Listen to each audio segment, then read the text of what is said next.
We do begin with that breaking news in the late-night gunfire that erupted following a long day of protests at Alameda Coast Guard Island.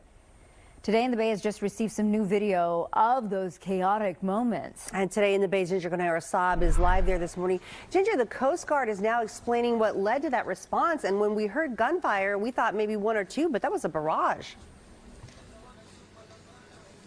Yeah, there's quite a bit of shots that were fired there, and we are seeing that new video just into our newsroom from the moment those shots were fired and what led up to that.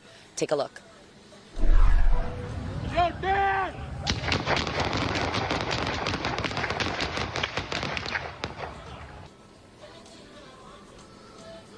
There's that barrage of fire you were just referencing, Chris. This all going down at about 10 last night at the bridge leading into Coast Guard Island. And we spoke with a protester who saw it all happen. Here is her description of the quick turn of events. He was parked there just like playing some music, and then he turned around, like faced this way, played some music, and that's when I think I like walked a little bit, and then he started to like drive into the island. So and then did he say anything? No. So like when I started to turn around, like that's when everyone was like, what are you doing? Like someone else was saying like right behind me, like, this is not looking good. This is not looking good. The Coast Guard has confirmed that Coast Guard security saw a van that was driving erratically around 10 last night. It was attempting to back into the Coast Guard base.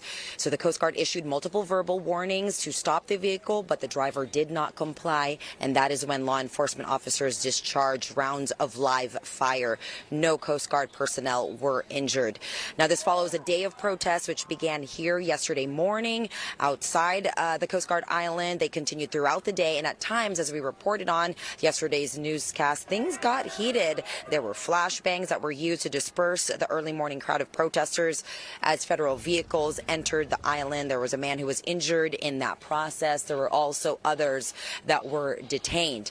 Now, at this point, we don't know much of what happened with that U-Haul. We are working to still learn those details back out here live. The FBI is part of the investigation here. You can see there is a crime scene tape that has extended the perimeter, and our access has limited significantly our access to Coast Guard Island or the bridge leading up to it. For now, things remain somewhat quiet here, though. There is about a handful of protesters that just showed up within the last 30 minutes. So far, things are peaceful. We will continue to be here and bring you the latest. We're live in Alameda. Conejero Saab, today in the Bay.